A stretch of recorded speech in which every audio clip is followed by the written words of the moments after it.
All right, with that down, let's move on to main topic number 3. And our third main topic today comes to us from Don Kitzman, who writes, "Hey, John.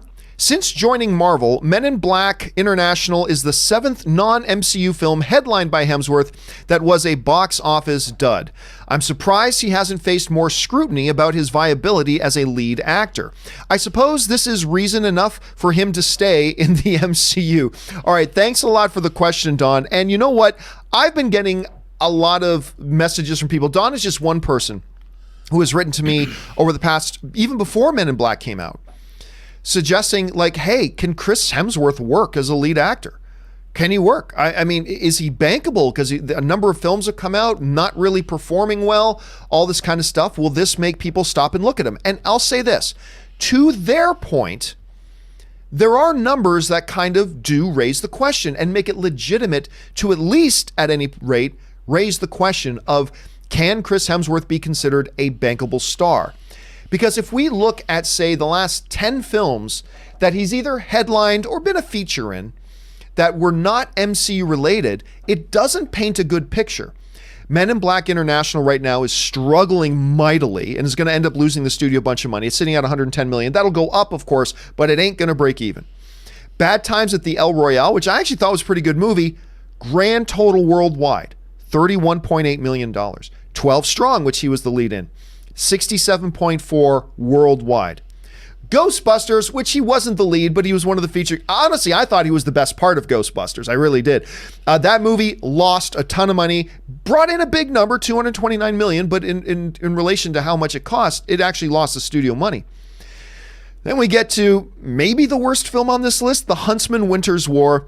Really lost the studio a lot of money with that. Of course, was the sequel to the first Huntsman, $164.9 million. In the Heart of the Sea, directed by Ron Howard, which instantly looked to me like a Best Picture contender, and I was so disappointed. Actually, I take it back. That might be the worst movie on this list. I was so excited because I love Ron Howard and I love Chris Hemsworth. That movie struggled mightily, wasn't all that good, it failed to crack $100 million. Then Vacation, again, that was an Ed Helms lead, but he was featured in a lot of the marketing, made $104 million. Black Hat, I take it all back. That's the worst film on this list. He did Black Hat. That movie, that might be the biggest, financially, the biggest flop on this list. Black Hat makes 19. He was the big lead in that. Then he did Rush, which is probably the best film on this list that he did with Daniel Bruhl, but it struggled to find a big audience, made $90.2 million. And then, of course, he did Red Dawn, which completely flopped, lost a lot of money, made $44.8 million. That's the last 10 films Chris Hemsworth has done outside of the MCU. Rob, when I look at those numbers, it's hard to argue that Chris Hemsworth is a totally bankable star. It's very difficult to make that argument when you look at the numbers. The numbers tell a very, very different story. But I would suggest the era of the truly bankable movie star is gone. There is no movie star you can put into a movie that guarantees it will make money. At best, you're talking about a Dwayne "The Rock" Johnson that putting him in a movie guarantees it'll make more money than it would have. Look at Rampage. That movie shouldn't have made $10, and it was a big hit. But even that bad Skyscraper movie, Skyscraper on Fire movie, that didn't do great, but it made a hell of a lot more money than it would have without him. I would suggest that probably Chris Hemsworth is in that category. Look, very few of those movies were strong movies. And very few of those movies we just talked about had big audience potential appeal. All you can do is say, could his presence in it maybe have brought in more than it would have otherwise? Because I would make that argument. Look, I don't think 12 Strong makes $67 million if he's not the lead in it. I'll be honest with you. I don't think Vacation makes over $100 million if they didn't show Chris Hemsworth in the trailers. I just don't think it makes that much. I don't think Huntsman's Winter War makes as much as six. So while these movies have disappointed, I believe an argument can be made that Chris Hemsworth's presence in them probably helped them do a little bit better than they would have. But Rob, I'll go one step further. Not only can you not, ask, the actor won't bring in big money. None of them will. Robert Downey Jr., he's only done one non-MCU film, if you don't count Chef, which he only had a tiny scene in. If you don't count Chef, Robert Downey Jr. in the last 8 years has done one film outside of the MCU. You know what it was? The Judge with Robert Duvall. Not a very good movie and financially flatlined. Nobody went to go see it.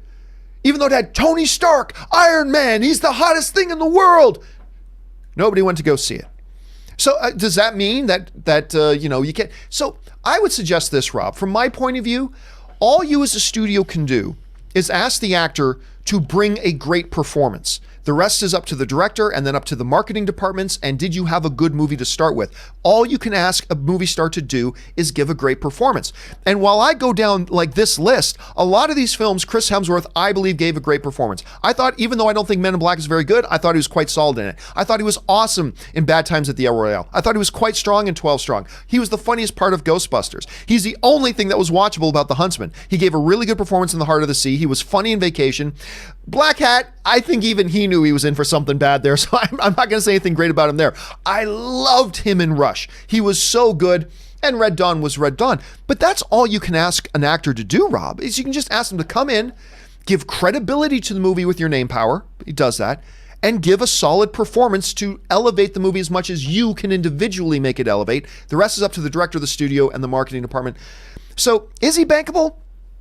I don't think so, but nobody is. Nobody's really bankable. I just think he's a great actor. Studios like working with him. And I think people find a movie a little bit more appealing when his name's attached. That's how I see it at any rate, Rob.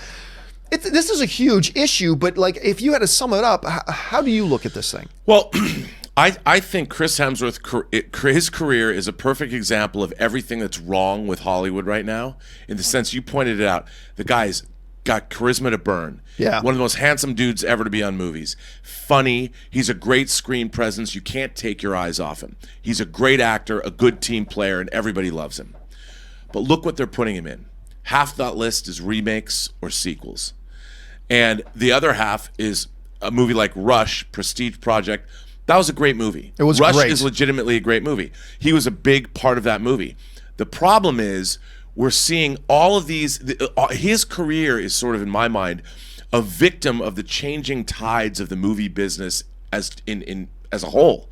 His people are trying to put him in great movies, which are prestige projects for the studios, but the studios themselves are going through this sea change. On one hand, they're making epic movies like the MCU and these big franchise properties.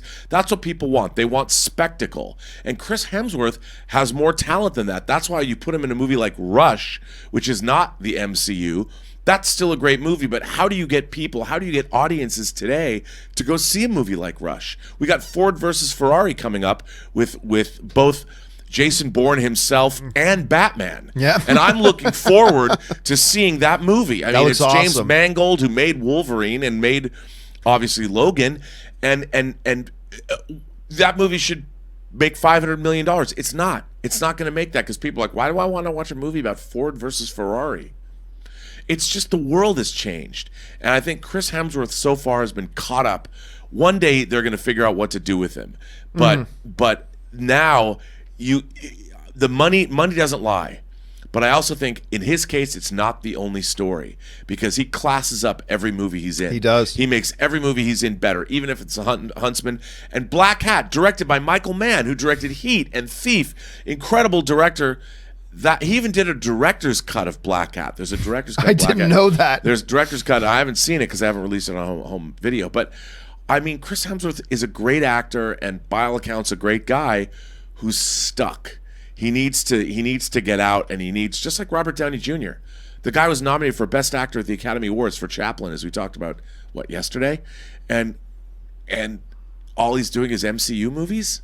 Maybe he's going to do another Sherlock Holmes film. Well, to be fair, the MCU movie saved his career. Well, yeah, they did, and they've made him hundreds of millions of dollars, I would imagine. And you raise an interesting point about Ford v Ferrari, because I think you're absolutely spot on. Even if the movie is even better than it looks, and it looks pretty awesome. It looks great. I remember we saw the first footage for it at CinemaCon. Rob and I were sitting together in the theater, and that played, and then the footage just ended, and Rob and I just turned our heads to each other like this, like, holy crap, that looks wildly good. Entertaining.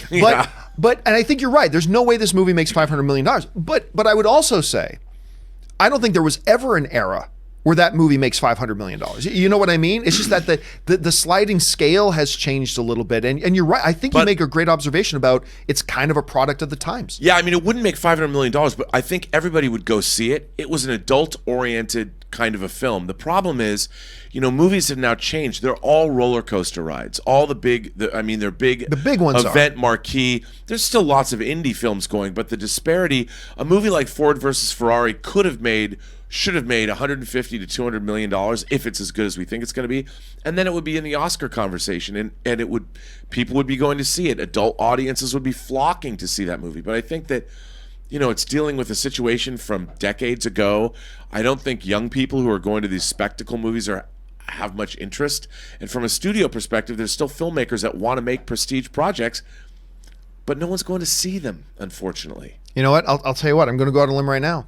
I think as long as this movie turns out to be even close to being as good as it looks, like if it gets like an 80% plus on RT, I think this movie will make over $200 million. And we're going way off topic because now we're not talking about Chris, but I think Ford v Ferrari will make over $200 million. I think it's got enough appeal, but it sounds like we're on the same page when it comes to Hemsworth. Like, yeah, man. I like the way you put it. He classes up every movie he's in. He really does. He brings it. He delivers.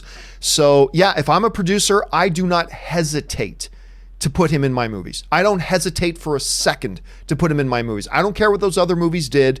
I know he will bring the goods, and I'm totally good with it. So anyway, guys, what do you think about all that? If you're a producer of a movie, do those numbers of past movies he's been in, even though he only has so much influence over it, does that deter you from casting a Chris Hemsworth? Or do you feel like us and feel like, no, if I have an opportunity to put Chris Hemsworth in my movie, I'm putting him in my movie? Jump down to the comment section below and let us know your thoughts. All right.